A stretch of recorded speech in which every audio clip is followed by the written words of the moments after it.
এরপর আমরা যে জিনিসটা শিখবো সেটা হচ্ছে তড়িৎ বিভব। কেমন? তড়িৎ বিভব। এখানে তড়িৎ বিভব বলতে কি বোঝায় বোঝার চেষ্টা করো।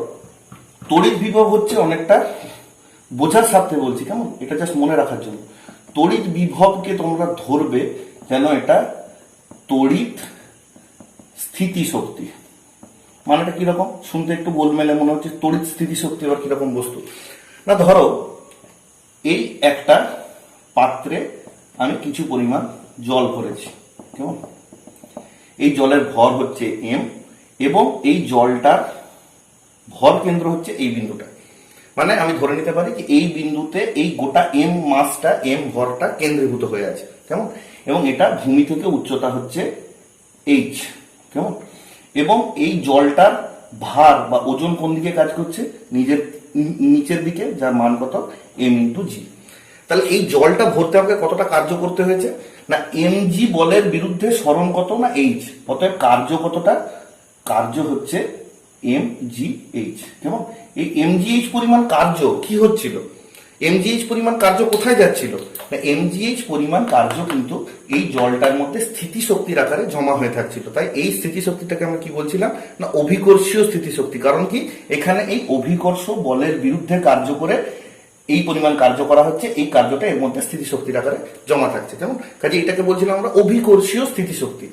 তাহলে তড়িৎ স্থিতিশক্তি কি? না, তড়িতের কারণে যে স্থিতিশক্তি তৈরি হবে সেটাকে আমরা তড়িৎ স্থিতিশক্তি বলবো। ব্যাপারটা কি রকম?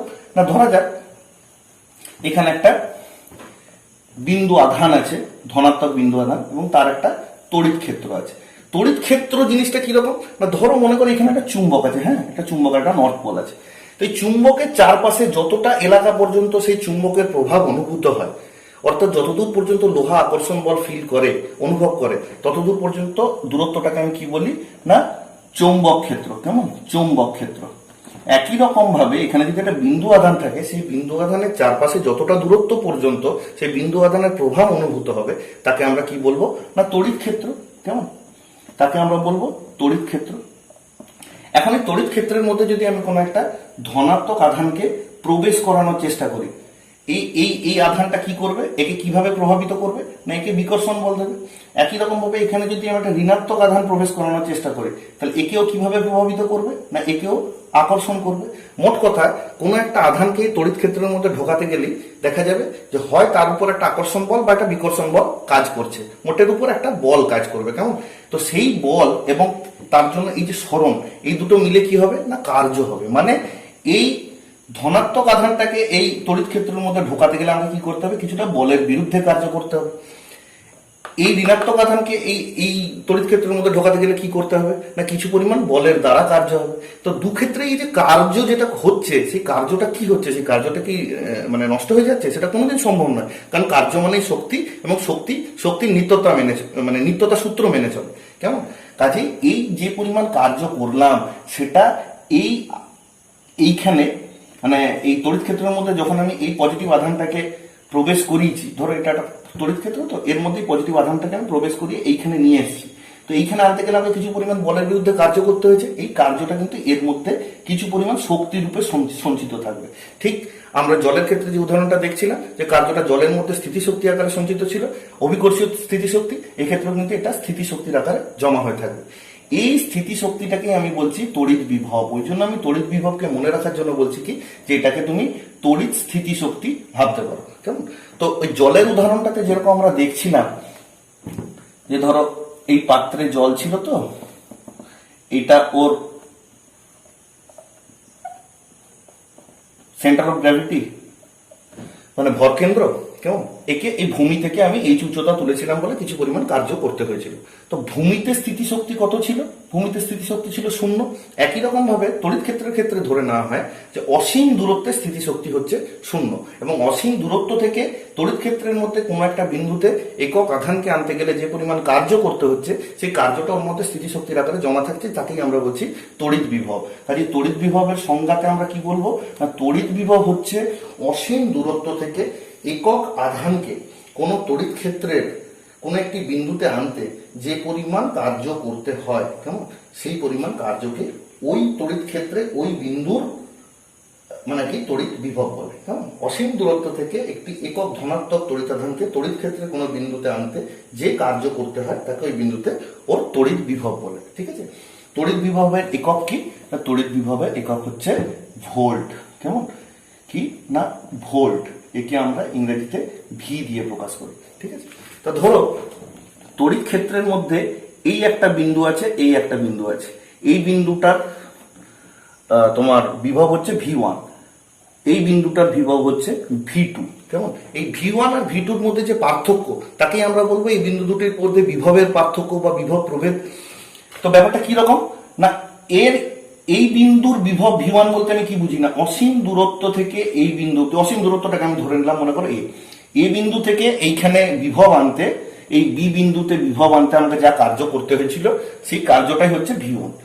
আর এই বিন্দুটা মনে করো সি, তাহলে এই বিন্দুটার বিভব V2 বলতে কি বোঝাচ্ছি না, এ বিন্দু থেকে সি বিন্দু পর্যন্ত এই বিভবটাকে আনতে, একক ধনাত্মক বিভবকে আধানটাকে আনতে যে পরিমাণ কার্য করতে হয়েছিল সেটাই হচ্ছে V2।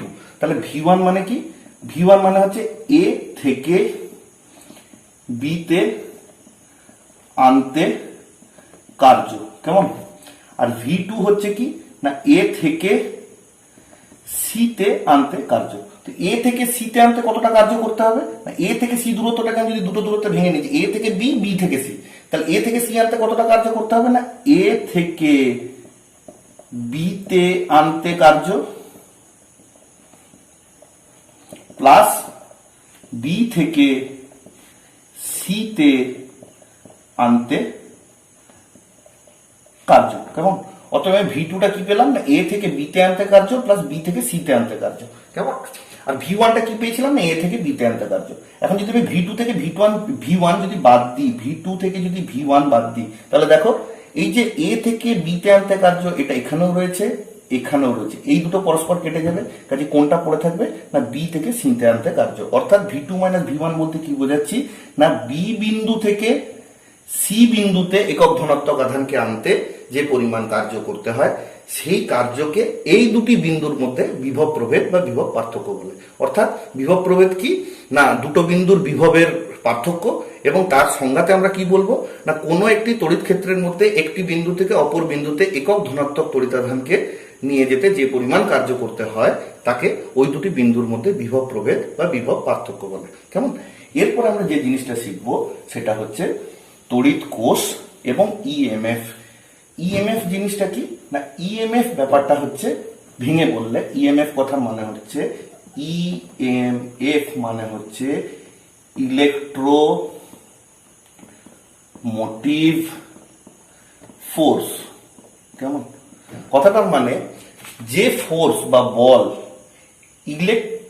অর্থাৎ ইলেকট্রিককে চালাতে সাহায্য করে। কেমন? এখানে একটা জিনিস জেনে রাখা দরকার যে ইএমএফ কে যদিও আমরা ফোর্স বা বল বলছি, প্রকৃতপক্ষে কিন্তু ইএমএফ কোনো বল নয়। কেমন? পরে এটা আমরা জানবো। তো এখানে একটা উদাহরণ দিই তোমাদেরকে। ধরো এই একটা পাত্র আছে, এই আর একটা পাত্র আছে। কেমন? এই পাত্রে তুমি এতটা জল ভরে রেখেছো, যার ভর কেন্দ্রটা এখানে আছে এবং যার উচ্চতা হচ্ছে H1, আর এই পাত্রটাতে কম জল ভরেছো, হ্যাঁ, যার ভর কেন্দ্র হচ্ছে এখানে, যার উচ্চতা হচ্ছে H2। কেমন? তাহলে এখানে যেহেতু ভর কেন্দ্র অনেক বেশি উপরে আছে তাই এই জলটা স্থিতিশক্তি বেশি, কারণ আমরা স্থিতিশক্তি কি এনেছিলাম না mgh, যার এইচটা যত বেশি তার স্থিতিশক্তি তত বেশি হবে, কাজে এই জলটা স্থিতিশক্তি অনেক বেশি, এই জলটা স্থিতিশক্তি অনেক কম। কেমন? এখন এই জলটার সাথে এই জলটাকে যদি আমি একটা পাইপ দিয়ে যুক্ত করে দিই তাহলে আমরা কি দেখবো না, এই পাত্র থেকে এই পাত্রের মধ্যে জল চলে আসছে। একই রকম ভাবে দুটো বিন্দু, এই বিন্দু এবং এই বিন্দু, তার এটার যদি বিভব V1 হয় আর এটা যদি বিভব V2 হয় এবং V1 এর বিভব যদি বেশি হয়, অর্থাৎ V1 এর তড়িৎ স্থিতিশক্তি যদি বেশি হয় এবং V2 তড়িৎ স্থিতিশক্তি যদি কম হয়, তাহলে V1 থেকে V2 তে কি প্রবাহিত হবে না তড়িৎ প্রবাহিত হবে। কেমন? এখানে যেমন উচ্চ অভিকর্ষীয় স্থিতিশক্তি থেকে নিম্ন অভিকর্ষীয় স্থিতিশক্তিতে জলপ্রবাহ হচ্ছিল, এখানে সেমনি উচ্চ তড়িৎ স্থিতিশক্তি অর্থাৎ উচ্চ বিভব থেকে নিম্ন তড়িৎ স্থিতিশক্তি বা নিম্ন বিভবে তড়িতের প্রবাহ হবে। কেমন? কাজে তড়িতের প্রবাহ হতে গেলে কি দরকার? দুটো বিন্দুর মধ্যে বিভবের পার্থক্য থাকতে হবে। এই বিভব পার্থক্য যদি না থাকে তাহলে কিন্তু তড়িৎ প্রবাহ হবে না। একই উদাহরণ আমরা ভৌতবিজ্ঞানে অনেক জায়গায় পাই, যে দুটো বস্তু আছে যাদের দুটো উষ্ণতা আলাদা, তাদেরকে যদি পরস্পরের সংস্পর্শে আনা হয়, উষ্ণ বস্তু থেকে শীতল বস্তুতে তাপের প্রবাহ হয়। কিন্তু যদি উষ্ণতার পার্থক্যটা না থাকে তাহলে কি মানে তাপের প্রবাহ হবে? হবে না। একই রকম ভাবে বায়ুমণ্ডলে এক জায়গায় উচ্চ চাপ আছে, এক জায়গায় নিম্ন চাপ আছে। কেমন? উচ্চ চাপ থেকে নিম্ন চাপে বায়ুর প্রবাহ হয়, কিন্তু এই দুটো জায়গার চাপের পার্থক্য যদি না থাকে তাহলে কি বায়ু প্রবাহ হবে? হবে না। একই রকম ভাবে দুটো বিন্দুর মধ্যে যতক্ষণ বিভব পার্থক্য আছে ততক্ষণ তাদের মধ্যে তড়িৎ প্রবাহ হবে। বিভব পার্থক্য না থাকলে কিন্তু তড়িৎ প্রবাহ হবে না। কেমন? এবার তুমি একটা জিনিস ভাবো, এই জলের উদাহরণটাতেই তুমি ভাবো যে এখানে জলের স্থিতিশক্তি বেশি, এখানে জলের স্থিতিশক্তি কম, পাইপ দিয়ে যুক্ত করেছে, এক জায়গা থেকে আরেক জায়গায় জল যাচ্ছে। ফলে কি হবে? এইখানে জলস্তর কিন্তু আস্তে আস্তে নামবে, এইখানে জলস্তর আস্তে আস্তে বাড়বে। একটা সময় যখন দু জায়গার জলস্তর সমান হয়ে যাবে তখন কিন্তু আর দুটোর মধ্যে কোনো জলপ্রবাহ হবে না। কিন্তু আমি যদি চাই যে এই পাত্র থেকে এই পাত্রে সব সময় জল যাক, তাহলে আমাকে কি করতে হবে? আমাকে এমন একটা ব্যবস্থা রাখতে হবে যাতে এই পাত্রে সব সময় জল ঢোকে আর এই পাত্র থেকে সব সময় জল বেরিয়ে যায়। এমনি যদি আমি একটা ব্যবস্থা করতে পারি তাহলে কিন্তু এর জলস্তরও নামবে না, এর জলস্তরও বাড়বে না, ফলত এখান থেকে এখানে সব সময় জলপ্রবাহ হবে। একই রকম ভাবে দুটো বিন্দু যাদের একটার আধান V1 একটার আধান V2, একটার বিভব V1 একটার বিভব V2, তাদের মধ্যে যদি আমি সব সময় তড়িৎ প্রবাহ চাই তাহলে আমাকে কি করতে হবে? আমাকে করতে হবে এখানে এমন একটা ব্যবস্থা রাখতে হবে যেন এখানে সব সময় তড়িৎ শক্তির আসে এবং এখান থেকে যেন সব সময় তড়িৎ শক্তি বেরিয়ে যায়। যার ফলে কি হবে না, এর বিভবও কমবে না, এর বিভবও বাড়বে না, ফলত বিভব পার্থক্যটা অপরিবর্তিত থাকবে এবং তড়িতের প্রবাহ কিন্তু হতেই থাকবে। এই অবস্থাটা কিভাবে সৃষ্টি করা যায় সেই কাজটাই কিন্তু করে তড়িৎ কোষ। কেমন? তড়িৎ কোষ, যাকে আমরা তড়িৎ কোষ বলি, তাকে আমরা প্রচলিত কথায় কি বলি না ব্যাটারি। কেমন? এটা কি না একটা তড়িতের উৎস। একে কিভাবে ছবিতে বোঝানো হয়? একে বোঝানো হয় এই রকম দুটো দাগ দিয়ে, হ্যাঁ, একটা বড় দাগ একটা ছোট দাগ। কেমন? এই দিয়ে বোঝানো হয়। এই বড় দাগটা কি বোঝায়? এই বড় দাগটা তড়িৎ কোষ বা ব্যাটারির ধনাত্মক প্রান্তকে বোঝায় এবং এই দাগটা কি না ঋণাত্মক প্রান্তকে বোঝায়। মানে এই বড় দাগটা ব্যাটারির উচ্চ বিভব প্রান্তটাকে বোঝায়, ওই জন্য তাকে আমরা বলি ধনাত্মক। আর এই ছোট দাগটা ব্যাটারি বা তড়িৎ কোষের নিম্ন বিভব প্রান্তকে বোঝায়, যাকে আমরা বলি ঋণাত্মক। কেমন? তো এই তড়িৎ কোষ কেমন ভাবে কাজ করে আমরা একটু দেখে নিই।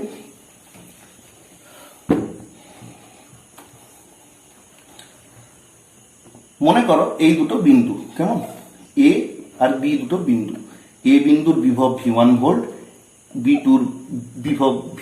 বি বিন্দুর বিভব V2 ভোল্ট। কেমন? এই দুটোকে আমরা তার দিয়ে যুক্ত করেছি।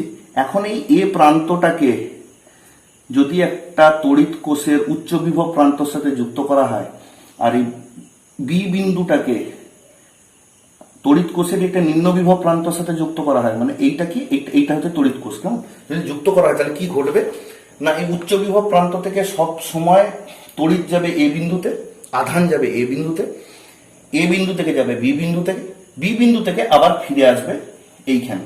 কেমন? তাহলে কি আমরা কি দেখছি, এই পথ বরাবর, এই পথটাকে আমি যদি এই বিন্দুগুলোকে যদি আমি ধরো পি আর কিউ নাম দিই, এই কোণের বিন্দুগুলোকে, তাহলে আমরা সবসময় কি দেখবো না পি এ বি কিউ এই পথে তড়িৎ শক্তি ঘুরছে। কেমন? এখানে একটা জিনিস দেখো, এই যে নিরবচ্ছিন্ন পথটা, কেমন, একে আমরা কি বলি, এই তড়িতের এই পথকে আমরা কি বলি না বর্তনী। কেমন? তড়িৎ প্রবাহের এই পথটাকে আমরা বলি বর্তনী। এই বর্তনী যখন নিরবচ্ছিন্ন থাকে, কন্টিনিউয়াস থাকে, তখন মানে তাকে আমরা কি বলি না বদ্ধ বর্তনী। কেমন? আর যখন এই পথটা নিরবচ্ছিন্ন থাকে না, কোথাও একটা বিচ্ছিন্ন হয়ে যায়, তখন আমরা তাকে কি বলি না মুক্ত বর্তনী। কেমন? বদ্ধ বর্তনী এবং মুক্ত বর্তনী। এখানে একটা জিনিস বোঝার চেষ্টা করো, সেটা হচ্ছে এই তড়িৎ কোষের ধনাত্মক বা উচ্চ বিভব প্রান্ত থেকে তো আধান এই পি এ বি কিউ বিন্দু হয়ে এই কম বিভব প্রান্ত অব্দি চলে এলো। কারণ কি না তড়িৎ প্রবাহের ধর্মই আমি বললাম উচ্চ বিভব থেকে নিম্ন বিভবের দিকে যাবে। কিন্তু এইখানে এসে যদি থেমে যায় তাহলে তো আর আধান গোল গোল ঘুরতে পারবে না চক্রাকারে। আধানকে এই কম বিভব প্রান্ত থেকেও কিন্তু উচ্চ বিভব প্রান্তে আসতে হবে। কোথা দিয়ে? না তড়িৎ কোষের ভেতরে ভেতরে। মানে এইটা যদি ব্যাটারি হয়, কেমন, এই ব্যাটারির এইটা হচ্ছে ধনাত্মক প্রান্ত, এইটা হচ্ছে ঋণাত্মক প্রান্ত, এখান দিয়ে তড়িৎ আধান বেরিয়ে গিয়ে এইখানে ফিরে এসছে, কেমন, ফিরে আসার পর এ যদি ভেতর দিয়ে আবার ধনাত্মক প্রান্তের দিকে না যায়, তাহলে তো বর্তনীটা বদ্ধবর্তনী হবে না। কিন্তু সেটা কিভাবে সম্ভব? আমরা তো জানি যে তড়িৎ শক্তি সবসময় উচ্চ বিভব থেকে নিম্ন বিভবে যায়, কিন্তু নিম্ন বিভব থেকে আবার উচ্চ বিভবে কিভাবে যেতে পারে? এটা যেতে পারে কি কারণে? না এখানে কিন্তু তড়িৎ শক্তি উৎপন্ন হয়, এর ভেতরে তড়িৎ শক্তি উৎপন্ন হয়। কারণ ব্যাটারির ভিতরে আমরা জানি কি থাকে, না রাসায়নিক পদার্থ থাকে। সেই রাসায়নিক পদার্থ কি করে? না রাসায়নিক পদার্থ তড়িৎ শক্তি উৎপন্ন করে, এবং সেই উৎপন্ন তড়িৎ শক্তি কিন্তু আবার এই প্রান্ত দিয়ে বেরিয়ে যায়। অর্থাৎ জলের পাত্রে, জলের পরীক্ষাটাতে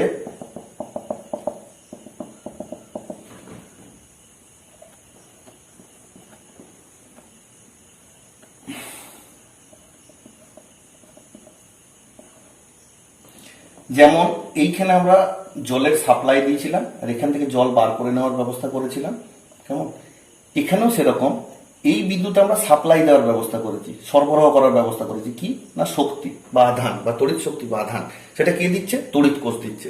তড়িৎ কোষ সেই শক্তিটা পাচ্ছে কোথায়? না সে তার ভেতরে উৎপন্ন করছে। কখন উৎপন্ন করছে? না যখন এই ঋণাত্মক প্রান্ত থেকে ধনাত্মক প্রান্তের দিকে, এই ঋণাত্মক প্রান্ত থেকে ধনাত্মক প্রান্ত দিয়ে প্রান্তের দিকে তড়িৎ কোষের ভেতর দিয়ে যখন আধানের প্রবাহ হয়, তখন কি না এর মধ্যে রাসায়নিক শক্তি থেকে তড়িৎ শক্তি উৎপন্ন হয়, কেমন। কাজে এই যে শক্তিটা উৎপন্ন হলো, সেই শক্তিটাই কিন্তু এ বিন্দুতে সাপ্লাই হলো বা সরবরাহ হলো। এ বিন্দুতে সরবরাহ হলো বলেই কিন্তু এর বিভব কমলো না। এর বিভব কমলো না বলেই কিন্তু এ আর বি এর মধ্যে বিভব পার্থক্য বজায় থাকলো, আর এ আর বি এর মধ্যে বিভব পার্থক্য বজায় থাকলো বলেই কিন্তু এ থেকে বিতে সবসময় তড়িৎ প্রবাহ হবে। অর্থাৎ এখানে তড়িৎ চালনা হওয়ার, এ থেকে বি বিন্দুতে নিরবচ্ছিন্নভাবে তড়িৎ প্রবাহ হওয়ার কারণগুলো কি না, এ থেকে বিতে তড়িৎ যায় কেন না, এ বিন্দুর বিভব কমে না বলে। এ বিন্দুর বিভব আবার কমে না কেন না, কোষের ধনাত্মক প্রান্ত থেকে আধান সাপ্লাই হয় বলে। আর এই কোষের ধনাত্মক প্রান্ত থেকে আধান সাপ্লাই হয় কেন? তার কারণ না কোষে তড়িৎ উৎপন্ন হয় বলে, কেমন। আর এই তড়িৎ উৎপন্ন হয় কেন না, কোষের ভিতর দিয়ে ঋণাত্মক প্রান্ত থেকে, কম বিভবের প্রান্ত থেকে উচ্চ বিভবের প্রান্তের দিকে আধান যখন যায়, সেই সময় এই শক্তিটা উৎপন্ন হয়। কাজেই এই শক্তিটাই হচ্ছে কিন্তু অ্যাকচুয়ালি ওই নিরবচ্ছিন্নভাবে তড়িৎ প্রবাহের কারণ, অর্থাৎ এটাই তড়িৎকে চালনা করছে। কাজেই সেইটাকে আমরা কি বলবো না ইলেকট্রোমোটিভ ফোর্স বা তড়িৎ চালক বল। কি বলবো? তড়িৎ চালক বল, অর্থাৎ যা তড়িৎকে চালনা করে। কাজে তড়িৎ চালক বলের আমরা কি সংজ্ঞা পেলাম? তড়িৎ চালক বলের আমরা সংজ্ঞা পেলাম যে কোন তড়িৎ কোষের ঋণাত্মক প্রান্ত থেকে ধনাত্মক প্রান্তের দিকে একক ধনাত্মক আধান যাওয়ার সময় যে পরিমাণ শক্তি উৎপন্ন হয়, এই যাওয়ার সময় কি তৈরি হচ্ছে না, রাসায়নিক শক্তি থেকে তড়িৎ শক্তি উৎপন্ন হচ্ছে। হ্যাঁ, রাসায়নিক শক্তি থেকে তড়িৎ শক্তি উৎপন্ন হচ্ছে, কেমন। এইটা, এই যে শক্তি উৎপন্ন হয় তাকে আমরা কি বলবো না তড়িৎ চালক বল। অর্থাৎ একটি তড়িৎ কোষের ঋণাত্মক প্রান্ত থেকে তড়িৎ কোষের ভিতর দিয়ে ধনাত্মক প্রান্তের দিকে একক আধান যাওয়ার সময় যে পরিমাণ শক্তি উৎপন্ন হয় তাকে আমরা বলবো তড়িৎ চালক বল, কেমন। এই তড়িৎ চালক বল না থাকলে কি হবে? আমরা মোবাইলে দেখতে পেয়েছি, মোবাইলে কি হয়, প্রত্যেকের হাতেই মোবাইল আছে, তোমরা জানো। একটা সময়কে ব্যাটারি ফুরিয়ে গেলে মোবাইলটা সুইচ অফ হয়ে যায়। এই ব্যাটারি ফুরিয়ে যাওয়া মানে কি? ব্যাটারি ফুরিয়ে যাওয়া মানে হচ্ছে যে ব্যাটারির মধ্যে আর রাসায়নিক শক্তি থেকে তড়িৎ শক্তি উৎপন্ন হতে পারে না। মনে করো এইটা ব্যাটারি, এর চার্জ কমে গেছে বা চার্জ শেষ হয়ে গেছে। চার্জ শেষ হয়ে গেছে মানে কি না, এ আর তড়িৎ শক্তি উৎপন্ন করতে পারছে না। এ তড়িৎ শক্তি উৎপন্ন করতে পারছে না বলে এ আর এই এ বিন্দুকে আধান সাপ্লাই দিতে পারছে না। এ বিন্দুকে আধান সাপ্লাই দিতে পারছে না, তাহলে কি হবে না, এই বিন্দুর বিভব আস্তে আস্তে কমতে শুরু করবে। এই জলপাত্রে যেখানে জলের সাপ্লাই আসছিল, এই সাপ্লাইটা যদি না আসতে পারে, তাহলে এখানে কি জলস্তর একই থাকবে? থাকবে না, আস্তে আস্তে কমতে শুরু করবে। কেমন? একই রকম ভাবে এই বিন্দুর বিভব কমতে শুরু করবে। আবার এদিক দিয়ে জল বেরিয়ে যাচ্ছিল বলে এর কিন্তু জলস্তর বাড়তে পারছিল না। এখন এই বেরোনোটা যদি বন্ধ হয়ে যায়, তাহলে কি হবে? এরও জলস্তর বাড়তে শুরু করবে। একটা সময় গিয়ে দেখা যাবে যে দুটো পাত্রে জলস্তর একই হয়ে গেছে, অর্থাৎ তাদের মধ্যে তখন আর কোনো জলপ্রবাহ হচ্ছে না। এখানে একই রকম ভাবে এই যদি সাপ্লাই দিতে না পারে, কি হবে? এর বিভব কমতে থাকবে, এর বিভব বাড়তে থাকবে। একটা সময় দুটো বিন্দুর বিভব সমান হয়ে যাবে। দুটো বিন্দুর বিভব সমান হয়ে গেলে তাদের মধ্যে আর কিন্তু কোনো তড়িৎ প্রবাহ হবে না। এই অবস্থায় আমাদের মোবাইলটা কিন্তু সুইচ অফ হয়ে যায়। কেমন? কাজে আমরা বুঝতে পারলাম যে ইএমএফ বা তড়িৎ চালক বল কি এবং তড়িৎ কোষ কি। কেমন? এরপরে যে জিনিসটা শিখবো সেটা হচ্ছে তড়িৎ প্রবাহ মাত্রা। তো তড়িৎ প্রবাহ কি জিনিস আমরা দেখলাম না, এই একটা এ বিন্দু, এই একটা বি বিন্দু, এর বিভব যদি V1 হয়, এর বিভব যদি V2 হয় এবং V1 যদি V2 চেয়ে বেশি হয়, অর্থাৎ এটা উচ্চ বিভব এবং এটা নিম্ন বিভব হয়, তাহলে উচ্চ বিভব থেকে নিম্ন বিভবের দিকে আধান প্রবাহিত হয়, যেটাকে আমরা বলছি তড়িৎ প্রবাহ। এখন তড়িৎ প্রবাহ মাত্রা বলতে কি বোঝাবো? তড়িৎ প্রবাহ মাত্রা বলতে বোঝায় এই তড়িৎ প্রবাহের হার। কেমন?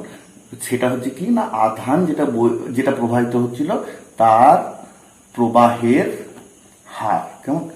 এখন এই যে পরিবাহীর মধ্যে দিয়ে এ বিন্দু থেকে বি বিন্দুতে তড়িৎ প্রবাহ হচ্ছিল, আমি যদি তার প্রস্থচ্ছেদ দেখি, মনে করো একটু বড় করে আঁকছি, এই তারটাকে আমি বড় করে আঁকছি এবং এইটা তার প্রস্থচ্ছেদ। কেমন? এই প্রস্থচ্ছেদের ভেতর দিয়ে একক সময়ে যে পরিমাণ আধান প্রবাহিত হবে, যে কোনো প্রস্থচ্ছেদ, এই প্রস্থচ্ছেদটা কম হতে পারে, বেশি হতে পারে, আরো বেশি হতে পারে, এর মধ্যে দিয়ে একক সময়ে যে পরিমাণ আধান প্রবাহিত হবে তাকে আমরা কি বলবো না, তড়িৎ প্রবাহ মাত্রা। কেমন? একক সময়ে যে পরিমাণ আধান প্রবাহিত হয় তাকে আমরা বলবো তড়িৎ প্রবাহ মাত্রা। কেমন? এর একক কি? এর একক হচ্ছে অ্যাম্পিয়ার, যাকে আমরা বড় হাতের এ দিয়ে প্রকাশ করি। এইটা কিন্তু একটা এসআই পদ্ধতি অনুযায়ী মৌলিক ধ্রুবক, এটা কিন্তু লব্ধ ধ্রুবক নয়। মৌলিক ধ্রুবক, লব্ধ ধ্রুবক তোমরা পরিমাপ পদ্ধতিতে দেখেছো, মানে একটা স্বাধীন ধ্রুবক, মানে স্বাধীন একক। কেমন? স্বাধীন একক কারোর উপর নির্ভর করে না। তো এইটা হচ্ছে একটা মৌলিক একক। কেমন? এটা কিন্তু কোনো লব্ধ একক নয়। কেমন? কাজে আমরা জানতে পারলাম যে তড়িৎ প্রবাহ মাত্রা জিনিসটা অ্যাকচুয়ালি কি। এখানে আরেকটা ছোট্ট জিনিস বলার আছে, সেটা হচ্ছে যখন এ বিন্দু থেকে বি বিন্দুতে তড়িৎ প্রবাহ হচ্ছে, তার মানে কি এ থেকে বি বিন্দুর দিকে আধান যাচ্ছে, কিন্তু অ্যাকচুয়াল ঘটনাটা কি ঘটে? অ্যাকচুয়াল ঘটনাটা ঘটে কিন্তু বি বিন্দুর থেকে এ বিন্দুর দিকে ইলেকট্রন প্রবাহ হয়। কেমন? এটা একটু গোলমাল লাগতে পারে, একটু ঠান্ডা মাথায় বোঝার চেষ্টা করো। ইলেকট্রন কি জাতীয় কণা? না, ঋণাত্মক আধানযুক্ত কণা। আর আমরা তড়িৎ প্রবাহকে কি ধরে নিচ্ছি? তড়িৎ প্রবাহকে আমরা ধরে নিই যে ধনাত্মক আধানের স্রোত। কেমন? তো ইলেকট্রন বা ঋণাত্মক আধান যদি বি থেকে এর দিকে যায়, তাহলে আমি বলতে পারি যে ধনাত্মক আধান এর থেকে বি এর দিকে যাচ্ছে। যেহেতু ইলেকট্রনটা ঋণাত্মক বা নেগেটিভ এবং তার প্রবাহ বি থেকে এর দিকে হচ্ছে, কাজে আমি ধরে নিতে পারি ধনাত্মক আধানের প্রবাহ কোন দিকে ধরে নেবো? তার উল্টো দিকে ধরে নেবো। কাজে সবসময় মনে রাখবে যে যেদিকে তড়িৎ প্রবাহের অভিমুখ হয়, কেমন, ইলেকট্রন প্রবাহ তার কিন্তু বিপরীত দিকে হয়। কেমন? তো এখানে আমরা জানতে পারলাম যে তড়িৎ প্রবাহ মাত্রা কি না, এই একক সময়ে, 1 সেকেন্ড সময়ে একটি পরিবাহীর যে কোনো প্রস্থচ্ছেদের মধ্যে দিয়ে যে পরিমাণ আধান প্রবাহিত হয় তাকে আমরা বলছি তড়িৎ প্রবাহ মাত্রা। অর্থাৎ তড়িৎ প্রবাহ মাত্রা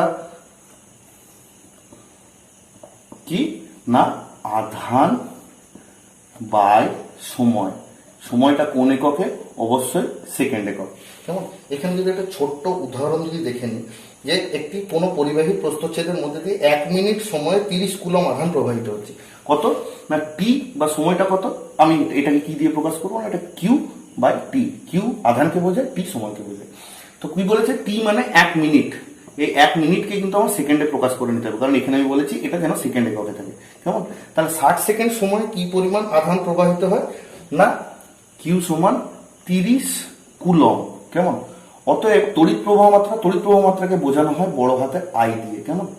তড়িৎ প্রবাহ মাত্রাকে বোঝানো হয় বড় হাতের আই দিয়ে। অতএব আই সমান কি হবে? না কিউ বাই টি আমরা বলেছিলাম। তাহলে কিউ মানে 30 কুলম, টি মানে 60 সেকেন্ড। তাহলে 30 আর 60 কাটাকাটি করে কত হবে? 0.5। আর তড়িৎ প্রবাহ মাত্রার একক কি হবে? অ্যাম্পিয়ার। তাহলে অ্যাম্পিয়ার মানে আমি কি পেলাম? অ্যাম্পিয়ার মানে অ্যাকচুয়ালি কুলম বাই সেকেন্ড। তাহলে অ্যাম্পিয়ার মানে কি? না কুলম বাই সেকেন্ড। কেমন? বুঝতে পারলাম? আচ্ছা, আজকে এই পর্যন্ত থাক। কেমন? আমরা এরপরে পার্ট 2 করব, সেখানে আমরা ওহমের সূত্র থেকে শুরু করব। তোমাদেরকে একটা জিনিস বলার, যে যদি কিছু বুঝতে না পারো বা যদি কোনো প্রশ্ন থেকে থাকে তাহলে কমেন্ট সেকশনে সেগুলো লিখতে পারো, আমি অবশ্যই সেগুলোর উত্তর দেওয়ার চেষ্টা করব। এবং আরেকটা জিনিস, এই ভিডিওগুলোকে নিজেদের বন্ধু বান্ধবদের মধ্যেও ছড়িয়ে দাও যদি তোমরা এর থেকে উপকৃত হও। কারণ একটা কথা বলি, সেটা হচ্ছে বিখ্যাত শিল্পপতি রতন টাটার একটা কথা আছে, যে তুমি যদি খুব তাড়াতাড়ি হাঁটতে চাও তাহলে একলা একলা হাঁটো, যদি তুমি অনেক দূর পর্যন্ত হাঁটতে চাও তাহলে কিন্তু একসঙ্গে হাঁটো। কেমন? আশা করি তোমরা কথাটার মানে বুঝতে পারবে, তোমরা যথেষ্ট বড় হয়েছো। কাজেই এই ভিডিওগুলো বন্ধু বান্ধবদের মধ্যে ছড়িয়ে দাও যদি তোমরা উপকৃত হও। কেমন? এবং যদি কোনো প্রশ্ন থাকে তো কমেন্ট সেকশনে লিখে জানাও এবং পরবর্তী ভিডিওর জন্য ওয়েট করো।